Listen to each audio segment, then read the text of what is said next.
하나님의 교회는 좋은 곳입니다. 감동 있는 예배가 있고 이웃 간의 사랑이 있습니다. 풍성한 나눔이 있고 아름다운 만남이 있습니다. 하나님이 주신 사명이 있는 곳, 성령의 권능이 함께하는 곳, 방황하는 영혼들의 구원의 방주가 되기 위해 믿음과 말씀 안에서 오늘도 빛과 소금의 역할을 다하고 있습니다. 가까운 교회에 나가셔서 예수님을 만나보세요. 꿈과 소망이 있는 밴쿠버 중앙 장로교회.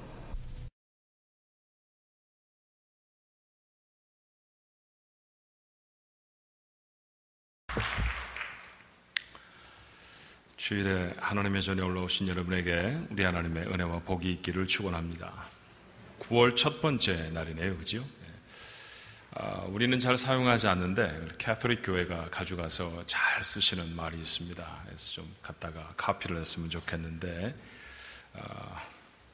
좀 잘못됐으면 다 제 탓입니다. 이렇게 돼야 되고요.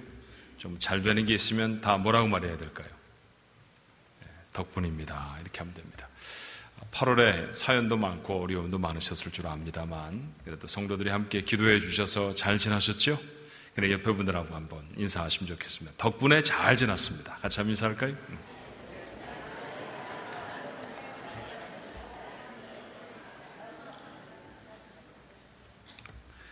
하나님의 은혜 덕분에 9월 한 달도 잘 지나시게 되기를 축원합니다. 다윗이 이스라엘 전체 왕이 되었습니다. 단박에 된 것은 아니고요.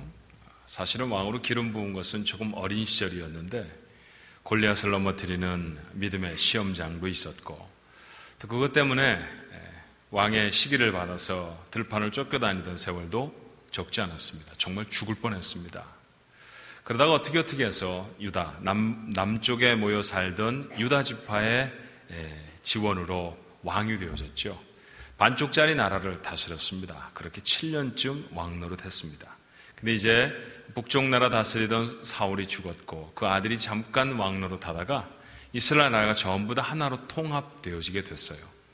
이제 통일 왕국의 왕이 되었습니다. 왕이 된 다윗이 시급하게 해야 할 일이 두 가지가 있었습니다. 첫 번째는 무엇이냐 하면 통일 왕국의 중심이 되어지는 예루살렘 성을 회복하고 수도로 정하는 일이었죠. 근데 이게 만만하고 쉬운 일이 아닙니다. 왜냐하면 여부수 사람이라고 하는 호전적인 사람들이 그 성에 살고 있어요. 그 성을 차지하려고 하면 생명을 걸고 차지해야 합니다. 살아가면서 이렇게 생명을 걸고 차지해야 하는 일들이 종종 있죠. 그걸 어떻게 차지하면 좋은가 오늘 저녁에 함께 나눌 것입니다. 꼭 와야 할까요? 뒤에 부분은 안 오실 마음이 더 많으신 것 같아. 앞에만이라도 오십시오. 찬양대하고 오시면 또 어떻게 어려움을 극복하는지 우리가 보겠습니다. 또 하나의 중요한 숙제가 있었는데 그것은 무엇냐 하면 여호와의 법궤를 예루살렘에 모셔오는 거였어요. 예루살렘이라는 수도를 자기만 왕하고 왕노릇하면 다 되는 것이 아니라 하나님이 그곳에 함께 하신다고 하는 중요한 상징이 이 법궤를 그곳에 모셔와야 되는 일이었거든요. 그래서 그 일을 하게 되었습니다.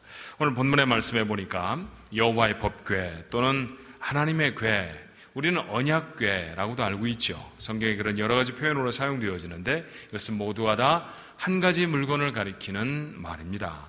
이것을 예루살렘으로 모셔오는 일이 왜 그렇게 중요한 일이었을까요? 하나님의 궤라는 것은 여기 연세가 좀 드신 분들은 다 압니다만 상자를 한자말로는 궤라고 말합니다. 보통 젊은 세대에서 잘 사용하지 아니하는 조금 어려운 단어이죠.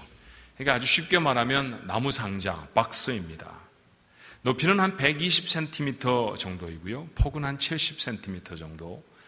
겉에는 금을 입혀놓은 아카시아 나무 상자가 바로 이 법궤입니다. 하나님의 궤라는 것이죠. 그 안에 소중한 세 가지 물건이 들었습니다. 하나는 만나가 들었습니다.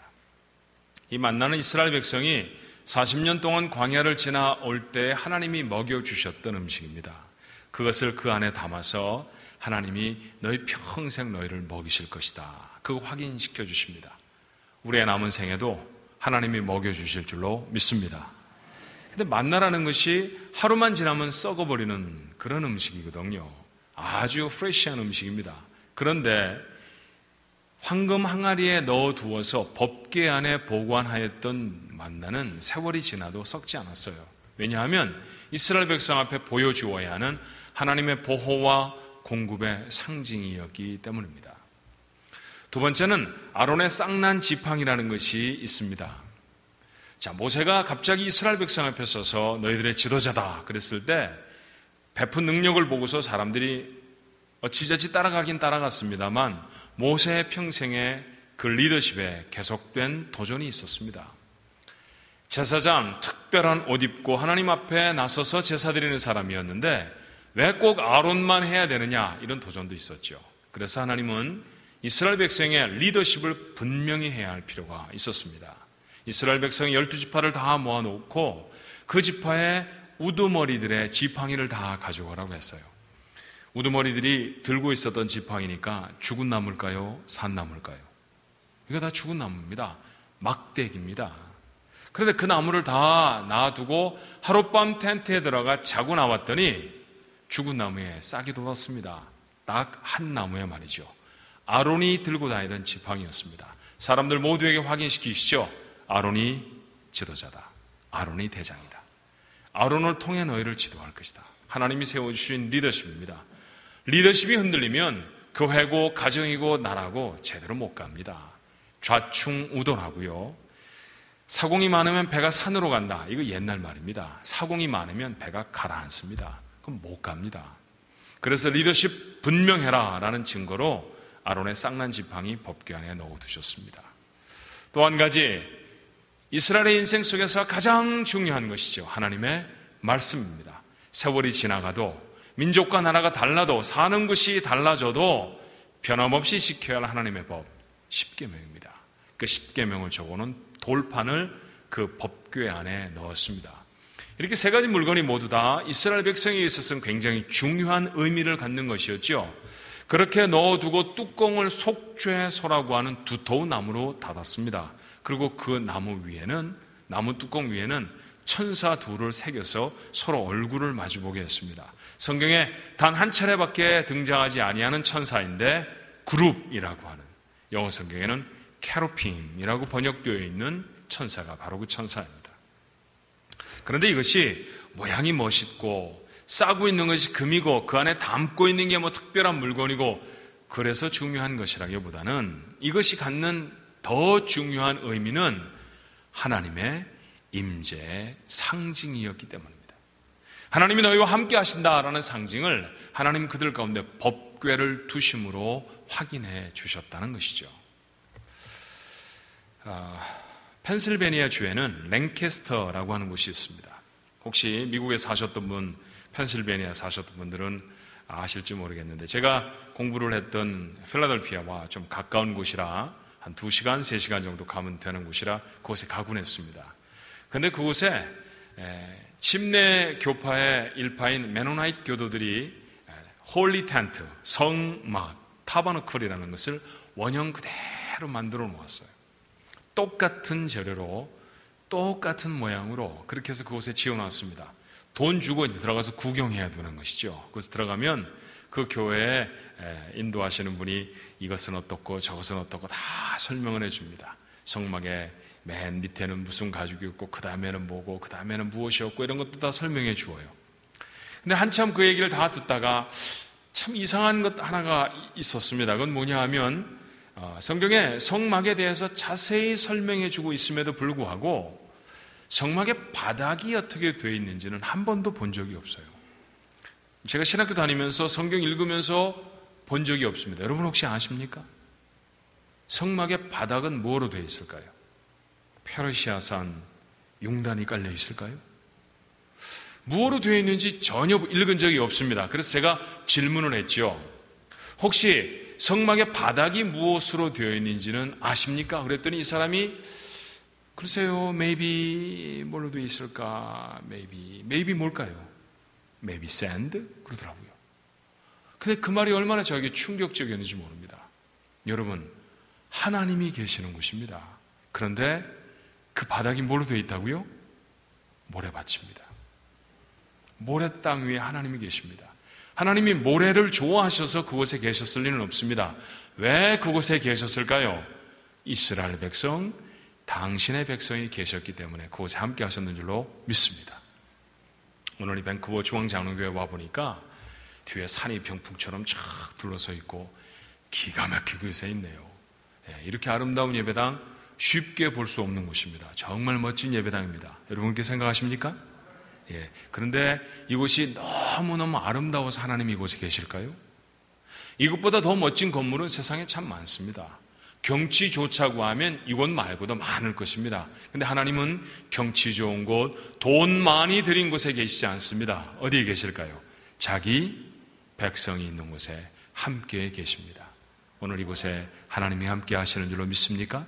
우리 그런 건 하나님의 임재라고 하죠. 근데 이스라엘 백성 속에 그 임재의 상징이 무엇이었느냐 하면 이 법궤였다는 것입니다. 그래서 사람들이 굉장히 특별하게 대우를 했어요.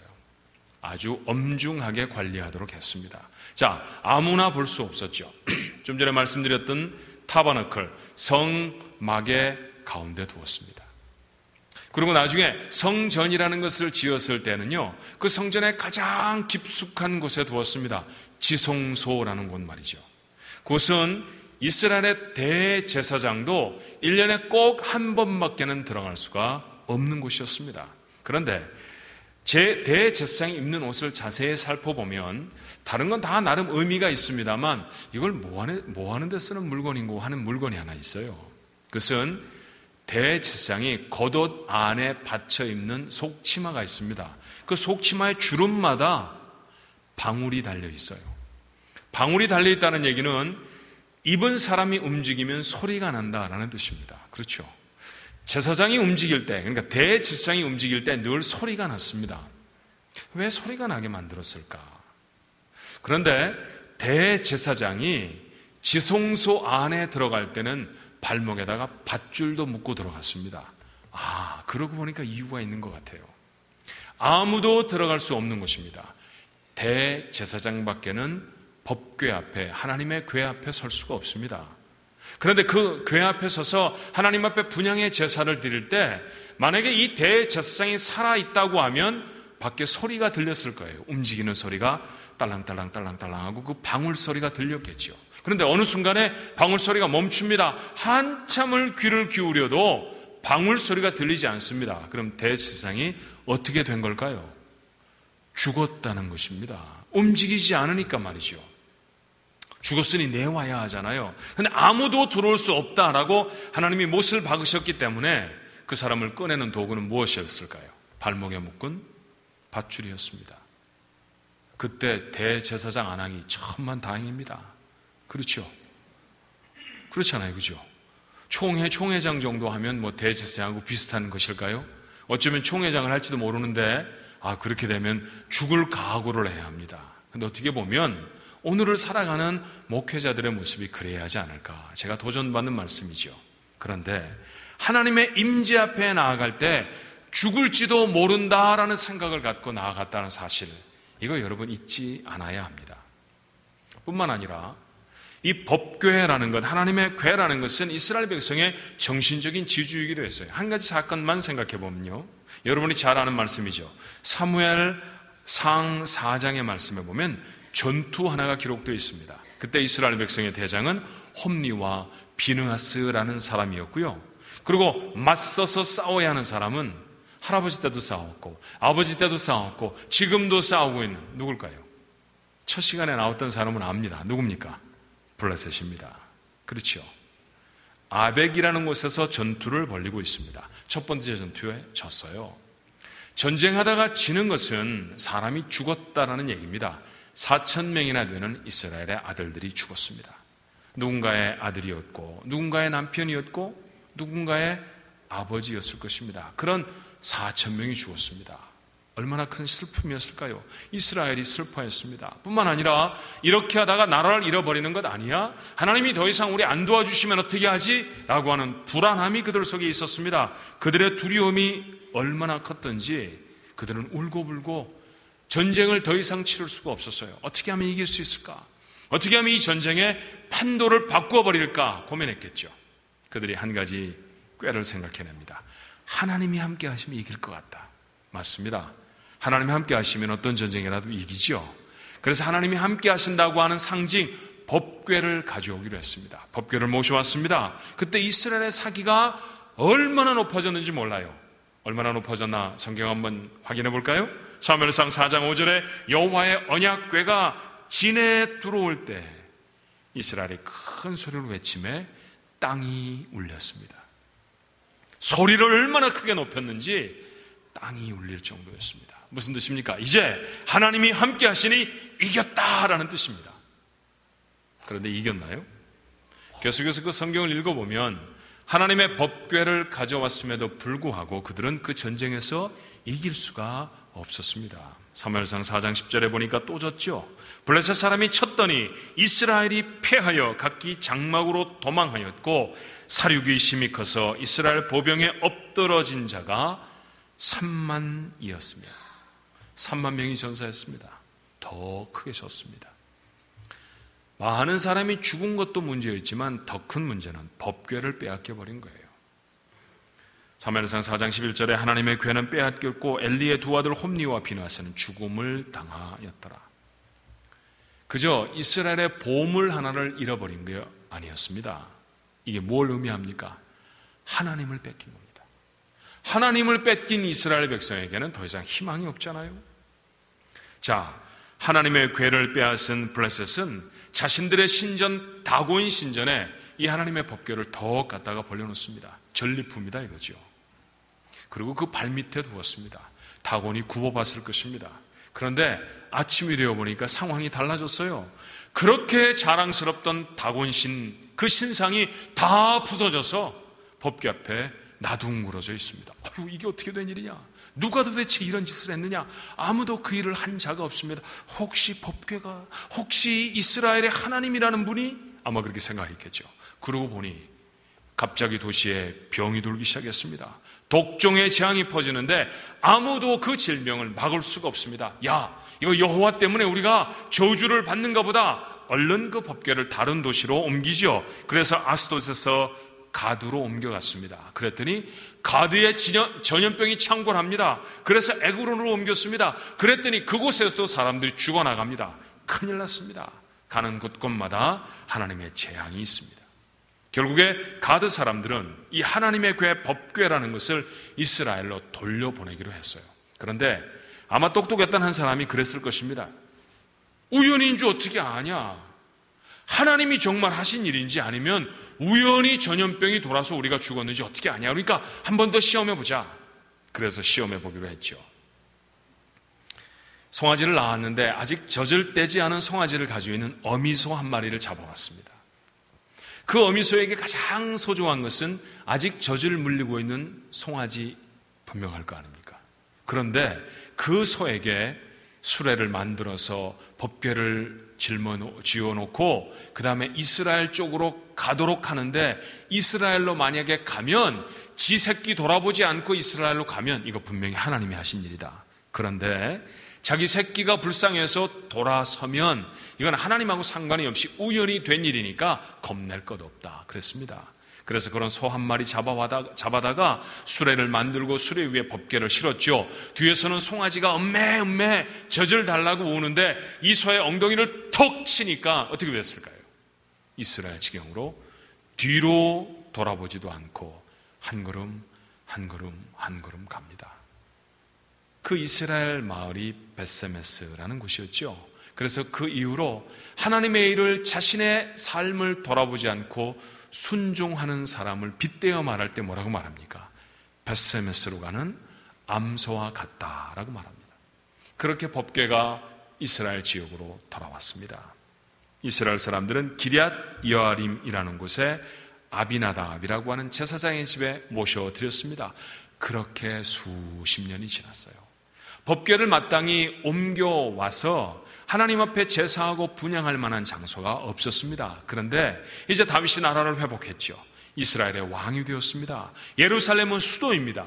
그러니 그 예루살렘으로 옮겨오기로 했습니다. 오늘 본문의 말씀이 그 내용입니다. 3만 명의 특별한 사람들이 하나님의 궤를 모셔오기 위해서 준비가 되었습니다. 아비나답의 아들들인 우사와 아효라고 하는 사람의 인도함으로 하나님의 궤가 조심스럽게 황소가 끄는 새수레, 새로 만든 마차입니다. 그 마차 위에 실렸습니다. 거대한 악단은 연주를 시작하고 찬양대는 목소리를 높였습니다. 이스라엘 나라가 시작된 이후에 이렇게 대단한 행사가 없었습니다. 그런데 사건이 생겼어요.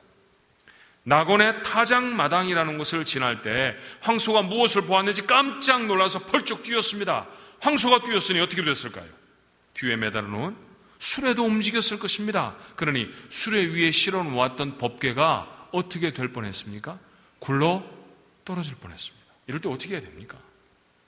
굴러 떨어지면 위에 덮어놓은 뚜껑이고 뭐고 다 날아갈 거 아닙니까? 그리고 안에 들었던 거 다 땅바닥에 쏟아질 거 아니에요? 누구라도 무슨 조치를 취해야 했습니다. 그래서 앞에 나선 사람이 우사라는 사람입니다. 움직이는 법궤를 손으로 척 잡았습니다. 칭찬받을 일 같습니다. 그런데 성경의 말씀을 읽어보니까 하나님이 죽이셨습니다. 정말 이해가 되지 않는 말씀입니다. 왜 그러셨을까? 땅바닥에 놔둔거라야 한다는 말일까? 법궤를 잡으면 왜 안 되는 것일까? 수많은 의문들이 떠오릅니다. 사람들이 두려웠을 것입니다. 다윗도 두려웠습니다. 그래서 더 이상 법궤를 옮겨올 수가 없었죠. 사무엘하 6장 9절의 말씀에 보니 다윗이 그날에 여호와를 두려워하여 가로되 여호와의 궤가 어찌 내게 오리요? 그리고 그곳에 멈춰두고 예루살렘으로 돌아와 그랬습니다. 사랑하는 성도 여러분, 한번 여쭤보십시다.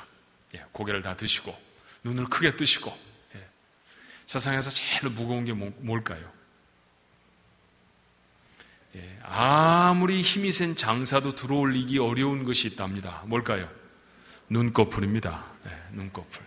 정신을 바짝 차려야 합니다. 정신을. 조금 있다가 얼마나 맛있는 점심이 있을까 이걸 생각하십시오. 자, 눈꺼풀을 들어올리시고요. 한번 여러분 스스로에게 대답해 보십시오. 여러분은 오늘 예배당에 나오시면서 어떤 기대를 가지고 나오셨습니까? 야, 내가 새 옷을 입었는데 이쁘다 그러겠지? 그러고 나오셨나요? 그러고 나오셨어요? 그러고 나오신 분들은 새 옷 입었으니까 칭찬해 줘야 합니다. 정말 하루 종일 아무도 몰라보면 속상합니다.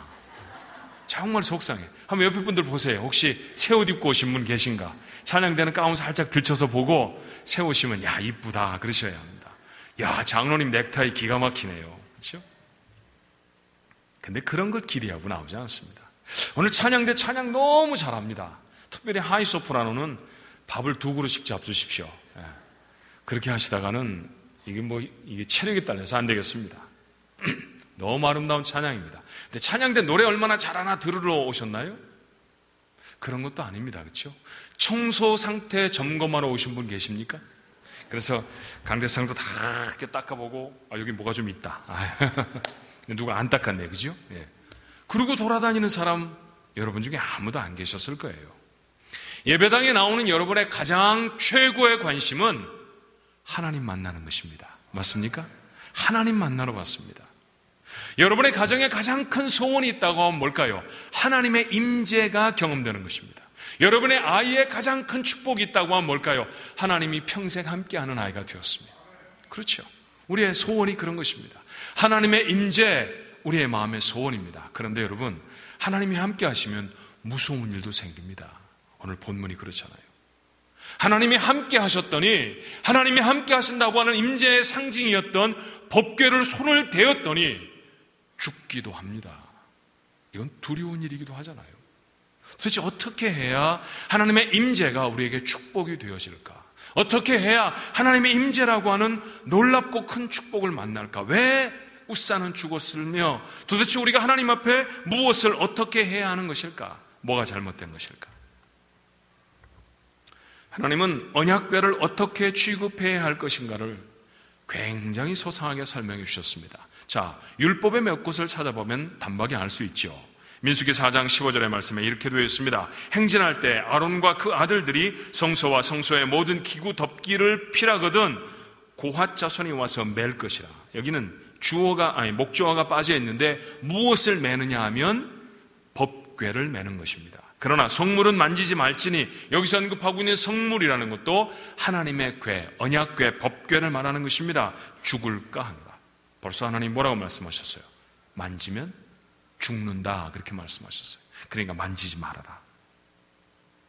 자, 몇 장을 더 내려가면 민수기 7장 9절에 고핫 자손에게 주지 아니하였으니 뭘 안 주었느냐 하면, 그때 이동식 텐트를 가지고 하나님 앞에 제사를 지내곤 했잖아요. 그것을 성경에는 성막 그랬습니다. 어디 가면 기둥을 뽑아야 하고 텐트를 다 접어야 하고, 그리고 그 안에 놓여진 기물들을 다 옮겨야 합니다. 사람이 많이 동원이 되어져도 광야라는 곳을 지나가면서 이 물건들 들고 가는 거 쉬운 일이 아닙니다. 그래서 각각 직임을 맡은 대로 소들을 다 나누어 주었습니다. 마차를 만들었죠. 그 마차 안에 성전의 기구들을 다 싣고 다녔습니다. 그런데 딱 한 지파의 사람들 주지 않았습니다. 고핫의 자손이었습니다. 고핫이 특별히 미운 털이 박혀서가 아닙니다. 하는 일이 달랐기 때문입니다. 뭐라고 말합니까? 그들의 성소의 직임은 어깨로 매는 일을 하는 까닭이었더라. 다른 건 다 소에다 싣고 다녀도 좋은데 짊어지고 가야 하는 것이 있다. 그게 뭡니까? 그게 법궤였습니다. 언약궤는 싣고 다니는 게 아닙니다. 어깨에 메고 다니는 것이라고 하나님이 규정하셨습니다. 왜 그런지 자세히 모르지만 하나님은 법궤는 그렇게 취급하라고 이스라엘 백성에게 말씀하십니다. 우사가 몰랐을까요? 그러지 않았던 것 같아요. 여러 가지 정황으로 봐서 그들은 레위인 제사장임이 분명합니다. 하나님의 궤는 적어도 수십 년 동안 그들의 집에 있었습니다. 하나님의 궤에 대해서 누구보다도 익숙한 사람들이죠. 그러던 어느 날 다윗으로부터 전갈이 왔을 것입니다. 법궤를 예루살렘으로 옮겨갈 것입니다. 이만저만한 사람들이 모여서 행사를 치를 것입니다. 그 행사를 집례해 주십시오. 얼마나 자랑스러웠을까요? 때가 왔다 그랬을까요? 멋진 옷을 입고 3만 명이나 되는 사람들 앞에서 법궤를 멋있게 옮겨드리는 것입니다. 그 행사의 하이라이트, 가장 중심 스팟라이트를 받고 있는 사람은 자기일 수 있습니다. 아마 가슴이 두근두근거렸을 것입니다. 준비를 했겠죠. 제사장이 어깨에 메어야 할 법궤를 그날 아침에 우사는 소가 끄는 수레에 실었습니다. 왜 이렇게 했을까요? 다른 어떤 이유보다도 이게 편리했기 때문에 이랬을 것입니다. 그렇죠? 쉽잖아요. 사람이 짊어지는 것보다는 소가 끌고 가면 훨씬 쉽지 않습니까? 그래서 싫었습니다. 그런데 눈을 닦고 아무리 살펴보아도 이것과 관련된 다른 성경 규제들을 찾아보아도 이스라엘 백성들이 법궤를 옮겨가면서 하나님 우리가 전에 참 잘못했었습니다. 회개하는 회개의 기도도 없었고요. 하나님의 말씀에 대한 순종도 없었고 제사를 드렸다는 기록도 없습니다. 그저 편리함만 있습니다.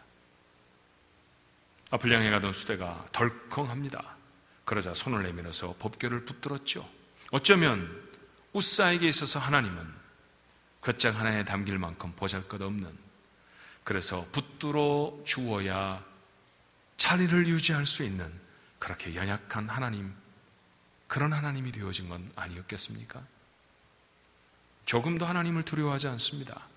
하나님을 두려워하지 않던 우사를 하나님은 죽이셨습니다. 우사가 죽었던 이유가 뭘까요? 정황을 살펴보면, 하나님의 말씀을 곰곰 읽고 묵상을 해보면 하나님을 두려워하지 않았기 때문입니다. 21세기를 살아가는 우리에게 하나님은 이 사건을 통해서 똑같이 말씀하십니다. 사랑하는 성도 여러분, 정신을 바짝 차리고 들으십시오. 오늘 이 예배가 여러분의 인생의 첫 번째 예배인 경우는 별로 없을 것입니다. 2부 예배 때 여쭤봤더니 아무도 안 계시는데 3부 예배도 한번 여쭤볼까요? 오늘 생전 처음 예배 드리시는 분 계십니까? 한번 손 들어보세요. 아무도 안 계시네요.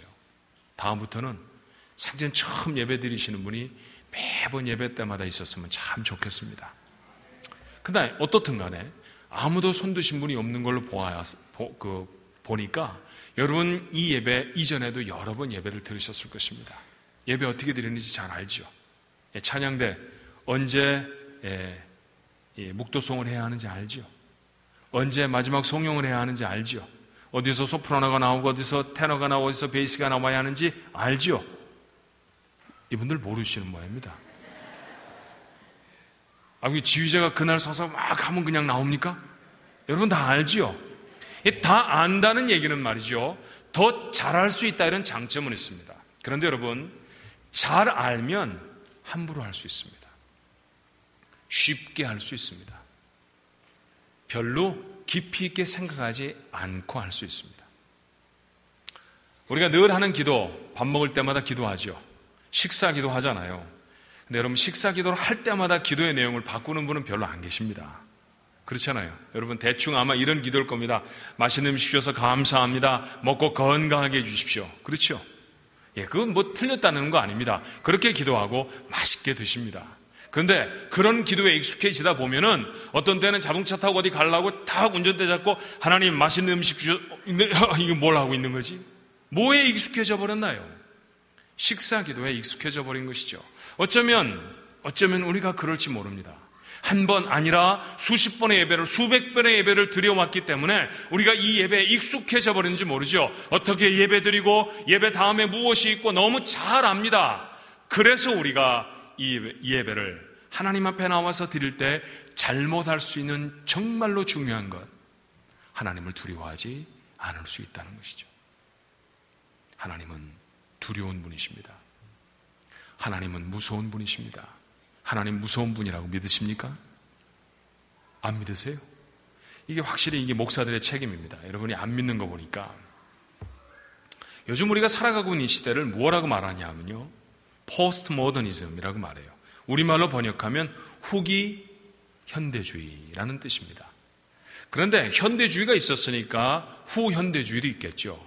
현대주의를 살아가시던 연세가 지금 여기 앉아 계신 것으로 기준하면 60대, 70대, 50대도 사실은 현대주의자들이라고 할 수 있어요. 그때는 물건 하나를 살 때의 기준이 무엇이었느냐 하면 기능이었습니다.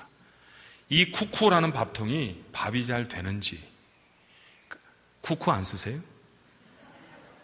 그럼 뭐 외국만 하는 것처럼 여러분 들으십니까? 깜짝 놀랐네. 우리 집에만 있나 싶어가지고.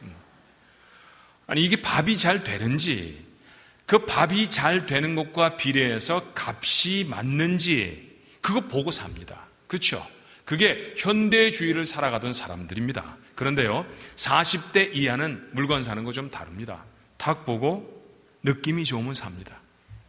그렇죠? 필이 딱 꽂히면 사요. 빨간색, 세상에 언제부터 밥통이 빨간색으로 등장했는지 몰라요. 냉장고가 시뻘건 색깔을 칠하고서는 거실에 떡 있습니다. 냉장고는 하얀색이어야 되잖아요. 그래서 냉장고 만들던 회사를 뭐라고 말했습니까? 백색 가전, 그렇게 불렀잖아요. 전자제품은 하얀색이어야 합니다. 근데 요즘은요, 별의별 색깔 다 있습니다. 녹색, 파란색, 보라색, 별의별 색깔 다 있습니다. 무엇 때문에 그럴까요? 필이 꽂혀야 되니까 그렇습니다. 느낌이 좋으면 삽니다. 그런 사람들이 잔뜩 모여 있습니다. 감성이 훨씬 우선되는 세상이죠. 그래서 목사들이 감성에 호소하는 설교를 해왔습니다. 어떤 종류의 설교냐고요? 하나님 여러분 사랑하십니다. 지금도 여러분과 함께 하십니다. 뭐든지 해주십니다. 이러면 막 아멘을 하려고 입술이 들썩들썩거립니다. 그렇죠? 그런데 하나님 여러분이 잘못하면 벌 주십니다. 천벌을 내리실 수도 있습니다. 하나님 앞에 잘못된 제사를 드리다가 당장에 분향하는 그 화로에서 불이 나와서 죽었던 지상들도 있습니다. 아나니아와 삽비라 거짓말하다가 헌금 반 잘라먹고 드렸다가 즉석에서 죽었습니다. 이런 이야기하면 오늘 교회 잘못 왔네. 참 거만해 오지 말자고 그랬지. 심판과 하나님의 두려우심에 대한 선포가 강단에서 잘 선포되지 않습니다. 하나님이 참 만만해져 버렸습니다. 하나님이 참 쉽습니다. 하나님 쉬운 분 맞습니다. 하나님 눈높이 낮추셔서 말씀하십니다. 참 좋은 교사가 아이의 키높이로 무릎을 꿇고 말해주는 것처럼 하나님 우리 수준으로 낮추어 말씀하십니다. 그 증거가 뭘까요? 하나님이 사람의 몸을 입고 세상에 오셨죠. 하나님 그런 분입니다. 그런데 몸뚱아리 입고 세상에 오셨다고 사람 취급하면 안 되잖아요. 그분 하나님이시잖아요. 하나님이라는 것 잊어버리고 사는 것 아닙니까? 하나님이 무서운 분이시라는 거 여러분 모르시는 것 아닙니까? 하나님을 두려워하면 죽습니다. 모든 죄는 그 배경에 무엇을 갖고 있을까요? 하나님에 대한 두려움을 잃어버렸다라는 사실을 증거합니다. 첫 번째 여자 하와가 선악을 알게 하는 나무의 실과를 먹었을 때도 어떻습니까? 뱀의 말이 하나님을 향한 두려움보다 컸습니다. 그러니까 하나님이 금지하신 명령을 어기게 되는 거죠. 사람들이 바벨탑을 쌓습니다. 사람들이 그렇게 말했죠. 하나님 하늘에 계신다고? 야, 우리도 실력 좀 있잖아. 벽돌 만들 수 있고 건축물 지을 수 있는데 열심히 탑을 쌓다 보면 하늘 꼭대기 안 닿겠어? 하나님하고 한번 만나보지 뭐. 그러고 쌓았던 것 바벨탑입니다. 그러다 어떻게 됐나요? 탑 쌓았나요? 하나님 만났습니까? 죽었습니다.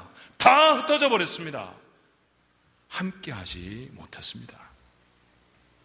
저 샌프란시스코에서 목회하는 목사입니다.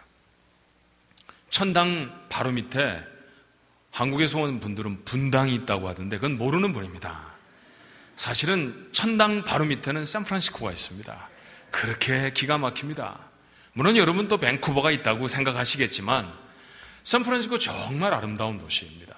여러분 와보신 분들은 아실 거예요. 금문교도 멋있고 산도 멋있고 태평양 바다도 멋있고, 여러분 교회 뒤에는 멋진 산들이 있지만 제 사무실 뒤에는 태평양이 있습니다. 창문 쭉 열고 보면 마음 맑을 때는 한국도 보일지 모릅니다. 기가 막힌 풍경이 샌프란시스코에 있습니다. 멋진 거 참 많고 좋은 거 굉장히 많은데, 그런데 사람들이 샌프란시스코 그런 걸로 기억해 주지 않습니다. 동성애로 기억합니다. 한 번씩 등치가 이따만한 사람들이 망사 스타킹도 신고 입술에 구찌빼니 바르고, 이걸 뭐라고 하는지 잘 모르겠어요. 뭐라고 말해요? 립스틱? 예, 립스틱 짙게 바르고 이렇게 나와서, 그리고 퍼레이드라는 걸 하면요 정말 부끄러워집니다. 길을 지나가면 빤빤 깎은 머리에 머스마들이 얼마나 열정적으로 키스를 나누는지 정말 보기가 민망합니다. 그런 도시에서 왔습니다. 그래서 사람들이 말할 때 동성애를 하는 도시라고 말합니다. 부끄럽습니다. 이 부끄러운 일을 사람들이 왜 할까요? 내가 사람인데, 내가 자유가 있잖아. 남자를 사랑하든 여자를 사랑하든 내가 태어날 때부터 원래 남자를 사랑하게 돼 있다고 사람들은 그렇게 항변합니다. 아닙니다, 여러분. 모든 죄의 배후에는 하나님을 향한 두려움을 잊어버렸기 때문입니다. 내 마음대로 할 거야. 하나님이 어디 있어? 천벌이 내리지 않잖아. 괜찮다고. 그러다가 에이즈에 걸려 죽습니다. 여러분, 그 병이 인류 속에 증거되어진 지가, 나타난 지가 벌써 얼마인데, 뭐 고쳤다 말았다 그런 얘기들이 많이 있습니다만 아직도 약으로 못 고칩니다. 고쳐지지 않는 질병을 통해 하나님 뭐라고 말씀하실까요? 두려워하지 않으면 죽는다. 사랑하는 성도 여러분, 잊지 마셔야 합니다. 하나님에 대한 두려움을 잃어버리면 범죄하게 되고요, 그리고 그 끝자락은 사망입니다. 죄의 삭선, 사망이라. 하나님을 두려워하지 않으면 반드시 죽습니다. 사랑하는 밴쿠버 중앙장로교회 여러분, 어떻게 해야 내가 하나님과 함께 할 수 있을까요? 어떻게 하면 이 두려운 하나님의 임재를 내가 경험할 수 있을까요? 다윗이 답을 보여주죠. 다윗이 3개월 후에 다시 하나님의 궤를 예루살렘으로 옮겨가려고 했습니다. 사무엘하 6장 11절 본문의 말씀이었어요. 여호와의 궤가 가드 사람 오벳 에돔의 집에서 석 달을 있었는데 여호와께서 오벳 에돔과 그 온 집에 복을 주시니라. 다시 옮겨오기로 했습니다. 그런데 이번에는 좀 다르게 했어요. 이 사건을 아주 디테일하게 기록하고 있는 성경이 역대상 15장입니다. 11절로 13절의 말씀을 한번 볼까요? 다윗이 제사장 사독과 아비아다를 부르고 또 레위 사람 우리엘과 이사야와 요엘과 스마야와 엘리엘과 암미나답을 불러 저희에게 이르되, 너희는 레위 사람의 족장이니 너희와 너희 형제는 몸을 성결하게 하고 내가 예비한 곳으로 이스라엘 하나님 여호와의 궤를 메어 올리라. 전에는 너희가 매지 아니하였으므로 우리 하나님 여호와께 소리를 충돌하셨나니 이는 우리가 규례대로 저에게 구하지 아니하였음이니라. 달라진 것들을 발견할 수 있어야 합니다. 첫 번째, 제사장들을 불렀습니다. 그런데 그들에게 무엇이라고 명령합니까? 법궤를 이번에 메어와야 되니까 든든한 막대기를 준비해라. 어깨 힘을 좀 길러라. 그렇게 말하지 않습니다. 성결을 준비해라. 거룩해져야 한다. 하나님께 나아가는 사람, 그들에게 가장 먼저 준비되어야 할 것은 거룩함이어야 한다는 것 잊지 마십시오. 하나님은 여러분을 모으셨습니다. 오늘도 은혜 주시려고 모으셨는 줄로 믿습니다. 근데 여러분에게 뭘 기대하실까요? 여러분이 부자입니까? 하나님이 부자입니까? 모르십니까? 아직도? 하나님이 부자입니다. 여러분이 아무리 두툼한 헌금 봉투를 가져와도, 여러분이 여러분의 체크에 아무리 동그라미를 많이 쳐도 하나님이 가지신 것에 애들 말 나오면 택도 없습니다. 맞습니까? 하나님은 여러분의 헌금 봉투를 기대하지 않으십니다. 얼마나 멋진 옷을 입고 왔는지 하나님은 안중이 없으십니다. 하나님의 관심은 여러분의 거룩함에 있습니다. 거룩한 백성이 되는 것에 있습니다. 이스라엘 백성은 왜 출애굽하였을까요? 찬양대가 대답해 보세요. 이스라엘은 왜 출애굽했습니까? 대답 안 하시면 부를 거예요. 한 사람 딱 지정해서 두 번째 열, 왼쪽에서 세 번째, 뭐 이런 식으로. 왼쪽에서 세 번째, 두 번째 열, 왼쪽에서 세 번째. 대답해 보세요. 왜 출애굽하셨을까요? 예? 왜? 굉장히 수줍으시네요. 아까 그냥 소리를 높이실 때하고는 누가 하이소프라노입니까? 장로님. 아무래도 하이소프라노가 대답해야 될 것 같아요. 네. 대답을 못하시면 다음 주에 시험 받아서 교회 안 나올까 봐 못 일러주시는 거예요. 여러분, 많은 사람들이 이렇게 오해합니다. 이스라엘 백성이 출애굽한 것은 가나안 땅으로 가려고 했다. 이사시키시는 거죠. 이사 보내려고 하나님이 애굽에서 꺼내셨습니까? 여러분, 보통 어디에서 어디론가 이사를 가려고 하면 자기에게 무엇인가 더 유익이 있어서입니다. 그래서 하나님 이스라엘 백성이 그렇게 말씀하셨습니다. 젖과 꿀이 흐를 것이다. 가보니까 젖과 꿀 안 흐르더라고요. 옛날에는 젖도 흐르고 꿀도 흐렀다는 기록도 없습니다. 거기 젖꿀 없습니다. 사실 땅으로 보기에는 이스라엘 백성이 터잡아 살고 있었던 이집트가 훨씬 더 비옥한 곳입니다. 나일강이 지중해로 빠져나가면서 삼각줄을 이루죠. 델타라고 말하잖아요. 얼마나 비옥한지 뭐만 심으면 나는 곳입니다. 예, 그곳에서 이스라엘 백성 옮기셨는데 1년 12달 하늘 쳐다보고 비를 기다려야 하는 땅이 가나안 땅입니다. 부자 되고 더 잘 먹고 잘 살고 앞으로 뭐든지 다 잘 되고 그런 땅으로 옮기신 거 아닙니다. 너 그 땅에 가면 더 좋을 거야. 날씨도 더 좋단다. 더 잘 먹을 거야. 맛있는 거 먹을 수 있어. 하나님이 그렇게 이스라엘 백성에 약속하시면서 이집트에서 뽑아서 가나안 땅으로 옮기신 게 아닙니다. 출애굽기 19장의 말씀을 보면 하나님이 이스라엘 백성을 옮기시는 이유를 이렇게 밝히시죠. 너희는 거룩한 제사장 나라가 될 것이다. 하나님의 관심은 그들이 거룩한 백성이 되는 데 있었습니다. 이건 구약이고요. 신약에도 그랬죠. 베드로가 우리에게 뭐라고 말하던가요? 우리의 신분을 말할 때 너희는 왕같은 제사장이요 거룩한 백성이니. 맞습니까? 신약과 구약을 통과하는 하나님이 우리를 향해 가지고 계신 가장 중요한 관심이 뭡니까? 거룩입니다. 거룩해져야 할 줄로 믿습니다. 혹시 장로 선거에 떨어져 보신 분 계십니까? 손 들으라고 그러면 이건 정말 시험 봤죠? 네. 괜찮습니다. 한 번 해서 안 되면 다음번에 또 하면 되죠. 괜히 그런 거 갖고 시험 받고 그럴 거 없습니다. 나보다 나이가 어린 사람이 권사투표 다 돼서 됐는데 나는 빠졌어. 그런 거 갖고 삐치지 마십시오. 그거 삐칠 일 아닙니다. 예. 밴쿠버 중앙장로교회 정도 되는 수준은요, 그런 거 갖고 삐치면 안 됩니다. 목사 그거 그만둘 수 있습니다. 목사 평생 하는 건 아니잖아요. 나이 들어서 말씀 잘 희미하고 잘 못 전파하면 스스로 알아서 내려와야 합니다. 젊은 목사들이 이 자리 차지할 수 있습니다. 그거 그렇게 중요한 건 아닙니다. 우리가 세상에 예수를 믿으면서 가질 수 있는 수많은 명칭들이 있지만 그거 그렇게 중요하지 않습니다. 정말 잃어버리지 말아야 할 명칭이 있다고 하면 하나입니다. 성도. 성도라는 이름은 잃어버리지 마십시오. 거룩한 물입니다. 우리는 거룩한 사람 되는 거 잃어버리면 안 됩니다. 하나님 앞에 나오는 백성, 무엇을 준비하고 나와야 할까요? 거룩함이 준비되어야 할 줄로 믿습니다. 예배에 나와서 둘레둘레 주변을 살펴보고 옆에 사람하고 인사하고 교회 잘 정리되어 있는지 보고 그러지 마십시오. 예배당에 와서 여러분이 첫 번째로 해야 할 것은 회개의 기도입니다. 정말 내가 그렇게 간절한 열망을 가지고 살았다 할지라도 알고 지은 죄도 모르고 지은 죄도 있잖아요. 우리 육신이 연약하니까 그 죄를 하나님 앞에 다 내려놓기 위해 예배가 시작되면 하나님 앞에 기도해야 합니다. 하나님, 제 죄를 용서하여 주옵소서. 거룩이 회복되는 곳에 하나님의 임재의 복이 임할 줄로 믿습니다. 두 번째로 다윗이 했던 것은 무엇입니까? 말씀에 대한 순종이었습니다. 다윗은 전에 왜 실패했는지를 잘 압니다. 어깨로 매지 않아서 실패했습니다. 무엇을 말하나요? 하나님의 임재를 경험하고 싶다고 하면 하나님의 말씀대로 해야 합니다. 아무리 힘이 들어도 어깨를 매라고 하시면 어깨를 매야 합니다. 아무리 불편해도 손대지 말라고 하시면 만지지 말아야 합니다. 하나님의 말씀대로 서십시오. 그러면 하나님의 임재를 경험하게 될 줄로 믿습니다. 세 번째, 정성이 있었습니다.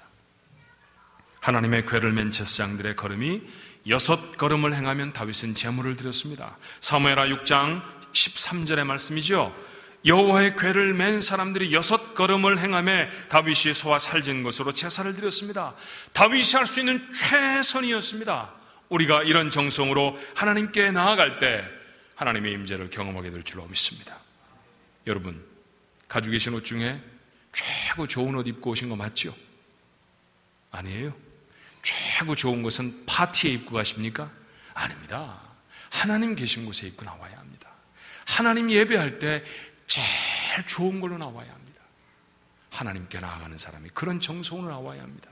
여러분, 나름 다 헌금을 드리셨습니다. 최선을 다해 드리셨을 줄로 믿습니다. 액수는 절대로 중요하지 않습니다. 그렇지만 다 드려야 합니다. 최선을 다해서 드리는 것이어야 합니다. 쓰고 남은 것 드리는 거 아닙니다. 하나님이 원하시는 최선을 드리는 것입니다. 그런 예배에 하나님의 임재가 함께 하실 줄로 믿습니다. 마지막으로 기쁨을 놓치지 않으셔야 해요. 하나님이 함께 하실 수밖에 없는 다윗의 모습이 여기에 있습니다. 사무엘하 6장 14절의 말씀에 보니까 여호와 앞에서 힘을 다하여 춤을 추는데 때 배 에봇을 입었더라. 배 에봇이라는 것은 치마 비슷한 것입니다. 그런데 그 옷을 입고 춤을 추었어요. 히브리 원문에 춤을 추다라는 말은 빙글빙글 원을 그리면서 돈다, 펄쩍펄쩍 뛰었다, 그런 뜻을 담고 있는 단어입니다. 그러느라고 속살이 보이는 것도 몰랐습니다. 정말 그랬을까요? 맞습니다. 그랬습니다. 사무엘하 6장 20절에 보니까 그의 모습을 보고 아내였던 미갈이 이렇게 빈정되지요. 다윗이 자기의 가족에게 축복하러 돌아오매 사울의 딸 미갈이 나와서 다윗을 맞으며 가로되 이스라엘의 왕이 오늘날 어떻게 영화로우신지 방탕한 자가 염치 없이 자기 몸을 드러내는 것처럼 오늘날 그 신복의 계집종의 눈앞에서 몸을 드러내셔도다. 얼마나 열심히 춤을 추었으면 속살이 보이는 것도 몰랐습니다. 여러분, 다윗이 그렇게 열정적으로 춤을 추었다는 기록은 이곳에밖에 없습니다. 다윗이 춤을 추었다는 기록이 한 번밖에 나오지 않습니다. 여러분, 성경은 다윗에 대한 기록으로 풍부합니다. 그렇죠? 예수님 다음으로 많은 장을 할애해 다윗에 대해서 기록이 되어져 있습니다. 그런데 그 많은 기록 중에 다윗이 춤을 췄던 것은 한 번밖에 없습니다. 골리앗을 죽였을 때에도, 공주와 결혼을 했을 때에도, 이스라엘의 왕이 되었을 때에도 그는 춤추지 않았습니다. 하나님의 궤를 모셔오면서 하나님이 자기와 함께 하신다는 사실을 확인하면서 인생 최고의 기쁨을 고백합니다. 얼마나 놀라운 믿음의 사람인지 몰라요. 다윗은 수많은 인생의 어려움들을 다 극복하고 성공한 믿음의 위인입니다. 영웅이지요. 무엇이 우리와 다를까요? 기쁨의 이유가 다른 것은 뭐가 아니겠습니까? 그는 예배를, 하나님의 임재를 자신의 인생의 최고의 기쁨으로 삼았습니다. 왜 하나님이 이새의 아들 다윗을 만나니 내 마음에 합한 자라고 하셨을까요? 그는 예배를 기뻐하는 사람이었기 때문입니다. 여러분도 그러십니까? 사업이 잘 되는 것보다 여러분의 자녀들이 최고의 학교에서 입학 통지서를 받는 것보다 하나님의 임재가 더 기쁘십니까? 돈이 벌리는 자리보다, 사람들에게 높임을 받는 자리보다 예배의 자리가 더 소중하십니까? 그래야 합니다. 그것이 구원받은 사람의 마땅한 모습입니다. 몇 년 전에 터키를 방문한 적이 있었습니다. 터키의 갑바도기아라는 곳에 가면 지형이 아주 특이합니다. 손가락으로 파도 쉽게 굴을 팔 수 있는 아주 무른 흙으로 되어 있는 곳입니다. 그런데 재미나는 것은 그렇게 파놓으면 공기에 접촉한 그 흙들이 산화되기 시작해서 단단하게 말라붙습니다. 그래서 아주 견고한 굴이 됩니다. 박해와 핍박을 피해서 이스라엘 백성들이 그리로 다 숨어들었습니다. 그 중에 데린큐라고 하는 지하 동굴 마을이 있습니다. 많게는 2만 명이나 되는 초대교회 그리스도인들이 숨어 살았던 곳이었습니다. 깊이가 20m쯤 됩니다. 40년을 그곳에서 살았던 사람도 있었습니다. 6층에 마련된 예배당에 가서 은혜로다 은혜로다 주께 예배함이 은혜로다 찬양을 하는데 얼마나 제 마음에 감동이 되었는지 몰라요. 그 사람들은 왜 이 굴에서 살았을까? 동행한 사람 중에 의사가 한 사람이 있었습니다. 그런데 우리 둘이 동굴 이곳저곳 보다가 이렇게 파놓은 바닥에 파놓은 네모난 조금 더 깊이 있는 그 움푹한 곳을 보았어요. 이게 뭡니까? 라고 물어보았더니 그게 무덤이랍니다. 근데 무덤의 길이가 참 짧아요. 1m가 조금 넘을까 싶습니다. 그래서 제가 이렇게 생각했죠. 애들의 무덤입니까? 아닙니다. 여기 지하에 있는 무덤은 다 길이가 이만밖에 안 됩니다. 이해할 수가 없는 거예요. 그때 사람들이 우리보다 훨씬 작았나? 그랬더니 의사가 맞습니다. 어른의 무덤일지 모릅니다. 왜냐하면 지하에 살면서 햇빛을 볼 수 없는 사람들은 바이타민 D가 활성화되지 않아 자라지 못할 수 있습니다. 얼마나 가슴이 콩하는지 몰라요. 그 사람들은 1m밖에는 자라지 않았습니다. 햇볕을 평생을 보지 못해도 그들은 굴로 숨어듭니다. 이유가 무엇이었을까요? 예배하기 위해서였습니다. 예배하기 위해서였습니다. 자연에 가서 즐길 수 있으면 예배 시간 언제라도 버려버리는 오늘날 우리들과 얼마나 많이 다른지 몰라요. 중요한 비즈니스 여행이 있으면 언제라도 토요일날 비행기를 잡아 타는 우리들과 얼마나 다른지 모릅니다. 여러분, 제가 왜 토요일 비행기 타는 거 잔소리하는 줄 아세요? 토요일날 비행기 타고 한국 가면 무슨 요일날 내립니까? 무슨 요일날 내립니까? 예, 주일날 내립니까? 우리는 월요일날 내리는데. 서부에서 비행기 타고 한국 가면 월요일날 내려요. 주일날 안 내립니다. 주일이 없어져 버리는 거예요. 어디서 예배를 드립니까 도대체? 그래도 금요일날 비행기 타면 주일날 가서 저녁 예배라도 드릴 수 있잖아요. 예배는 안 드려도 됩니다. 돈 벌러 가는데요. 돈만 잘 벌면 되지요. 이거 예수 믿는 사람 맞습니까? 이런 모습은 크리스천일 수 없습니다. 그런 사람의 삶에 하나님의 임재는 경험될 수 없습니다. 사랑하는 성도 여러분, 무엇이 여러분의 인생의 최고의 순간입니까? 하나님을 예배하는 이 시간인 줄로 믿습니다. 오늘 이후에 모든 예배의 시간이 여러분 인생의 최고의 시간이 되시기를 주님의 이름으로 축원합니다. 하나님의 교회는 하나님의 임재의 상징이었죠.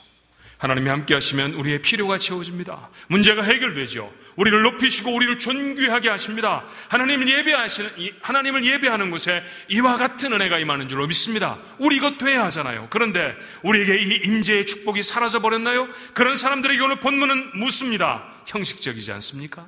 두려워하는 마음으로 예배하고 있습니까? 정말로 정성을 다합니까? 엿새 동안에 엉망진창으로 살아가다가 하루의 예배로 다 탕감받으려고 하는 얄팍한 속셈으로 이 자리에 올라와 있지 않습니까? 또 새겨지지 않는 찬송가 웅얼웅얼 하다가 돌아가 버리고 하나님 앞에 춤추는 은혜를 경험하는 사람들을 구경만 하다가 돌아가는 사람들 아닙니까? 오늘까지 그랬다고 하면 다음부터는 그러지 마십시다. 다음 예배부터는 하나님의 임재가 여러분 것이기를 축원합니다. 다음 임재부터는 다윗처럼 춤추는 예배가 되기를 주님의 이름으로 축원합니다. 다음 예배부터는 하나님 맞습니다. 예배가 내 삶의 최고입니다. 그것 죽을 때까지 놓치지 않습니다. 그게 여러분 다짐이었으면 참 좋겠습니다. 회개함으로 나아가십시다. 순종과 정성과 기쁨의 예배를 회복하십시오. 하나님의 임재 놀라운 축복이 여러분 것 되실 것입니다. 평생에 그렇게 예배해서 평생에 하나님의 임재의 복이 여러분과 함께 하시기를 주님의 이름으로 축원합니다. 하나님의 교회는 좋은 곳입니다. 감동 있는 예배가 있고 이웃 간의 사랑이 있습니다. 풍성한 나눔이 있고 아름다운 만남이 있습니다. 하나님이 주신 사명이 있는 곳, 성령의 권능이 함께하는 곳, 방황하는 영혼들의 구원의 방주가 되기 위해 믿음과 말씀 안에서 오늘도 빛과 소금의 역할을 다하고 있습니다. 가까운 교회에 나가셔서 예수님을 만나보세요. 꿈과 소망이 있는 밴쿠버 중앙 장로교회.